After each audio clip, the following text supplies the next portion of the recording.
Welcome back, everyone, for another deep dive. You ever feel like the world's just stuck on fast forward? Like everything's happening so fast you can barely keep up? It can definitely feel that way sometimes. Today, we're not just keeping up, we're going behind the scenes. Mm-hmm. You sent in some really interesting excerpts about these things called apocalypse attractors. Ah, yes. And honestly, I have to admit, the name's a little dramatic, Mm-hmm. but the idea's really fascinating. I agree with that. It's less about doomsday predictions and more about, understanding those big forces shaping the world as we know it. Yeah, it's like, how can we actually make smart decisions Yeah. in our work, in our lives, with all this change swirling around us? Exactly. And the speaker you shared, he seems to get that it's not about grabbing a crystal ball, but more about tuning into the signals. Yeah, why ditch those predictions and focus on signals instead? Well, the future is not some fixed destination, right? It's being written right now. It's a million different things all smashing together. Some you can see coming a mile away, Right. and some hit you out of nowhere. Yeah.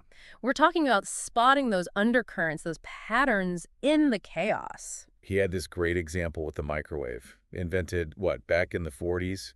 But it didn't really take off for decades. Oh, yeah, yeah. Not until women started entering the workforce in huge numbers. It's like you can invent something amazing in a lab somewhere, but it's how it interacts with everything else, culture, economics, even luck, Yeah. that determines its fate. Right, right. It's like all those factors coming together. Absolutely. Okay, so let's talk about these apocalypse attractors. I'm still kind of hung on the name, a bit intense. Just a bit. But he describes them like black holes, Yeah. right? Like these huge trends sucking whole industries into their orbit. And just like a black hole, you can either get consumed by it or you can learn to harness that energy and launch yourself forward. Okay, I like that. So he outlines 5 of these attractors, but then he says most people only ever fixate on 2 of them. The tech explosion, which, yeah, that's happening, Of course. and just the crazy speed business moves at these days, Right. which, fair enough. But he claims there are 3 more attractors, even more impactful, he says, because they're practically invisible. Hidden in plain sight. Exactly.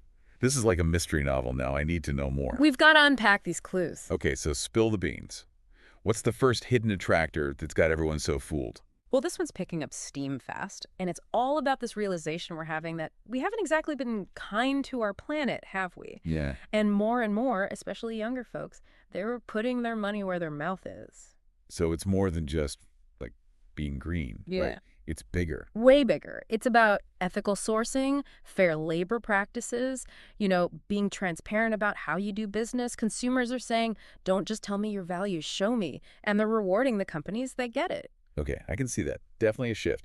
He calls it ethical capitalism, Hmm? right? And I love that example he gives. Pipaphone.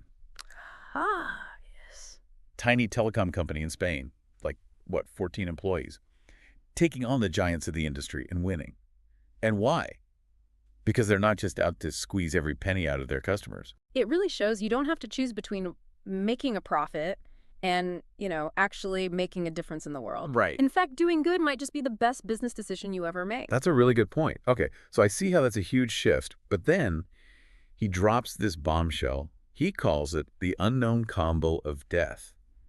2 more attractors, even more hidden. This is where it gets really interesting. Right, and he's saying most people in marketing communication, like, these are their fields, and they're totally missing it. Totally oblivious. Makes you wonder, what are WE missing, And it's the combination, the combo, that makes these two so powerful. Yeah. So the first part is the rise of these hyper-personalized spaces.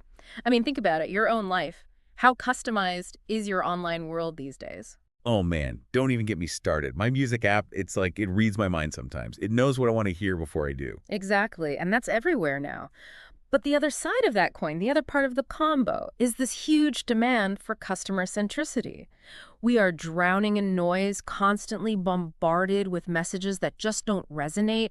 People are craving connection, authenticity. They want to feel seen, heard, understood. Yeah, it's like, how many times can you scroll through your phone and see the same irrelevant ad, Right. It's almost intrusive. It feels like a personal attack sometimes. Like they're not just selling a product, they're invading my space. And that's the key. Our phones, our social media feeds, they're extensions of ourselves these days. We're not just passively consuming information anymore, we're interacting, shaping our experiences. And those old advertising models, They just don't work in this new landscape. He even uses Coca-Cola as an example, Oh, yeah. which kind of blew my mind. Right. When we talk about a company built on marketing, right? Exactly.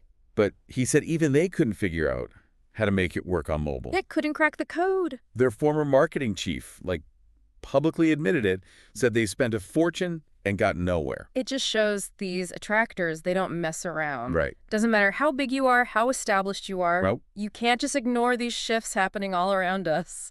so where does that leave everyone? This all sounds a bit, I don't know, intense. Yeah. These attractors turning everything upside down.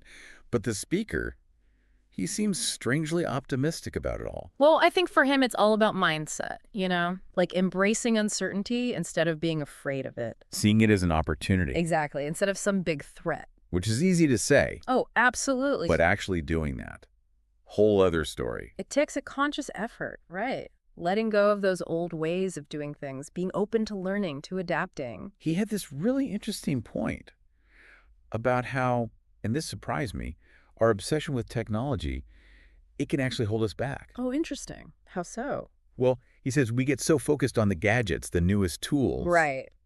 That we kind of forget about the human side of things. It's a human element, yeah. Exactly. He's a big fan of this T-shaped approach. I like that. You have your deep expertise in one area. The vertical bar of the T. Right. But then you also try to get a broader understanding of all these other disciplines. The horizontal bar, yeah. And that's where the real magic happens, making those connections other people miss. Because you've got that wider perspective. Exactly. I think one of my biggest takeaways from all of this idea that we almost need to relearn how to value knowledge, real expertise. It's like we've become so skeptical of anything that sounds elitist. Right. That we've accidentally made room for misinformation, bad advice. It's like we've thrown the baby out with the bathwater, 100%. We need to be able to tell the difference between actual expertise and someone who just has a loud opinion. Yes. And not be afraid to ask questions, to really think critically about the information that's coming at us. Especially these days. So as we wrap up here, what does this all mean for everyone listening? Hopefully this deep dive has given you some new ways of looking at these forces shaping our world. Definitely food for thought. Things are changing fast. That's for sure. But it's not about being powerless. No, not at all. Remember that video game analogy? The windows opening and closing? Oh, yeah. That's our challenge, but it's also our opportunity. To find those open windows. Exactly.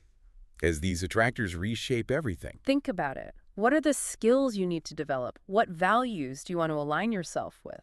What problems are you uniquely positioned to solve? I love that. Something to think about. Yeah. And on that note, we'll leave you to ponder those questions. To be continued. Until next time, everyone, keep exploring, keep learning, and keep diving deep.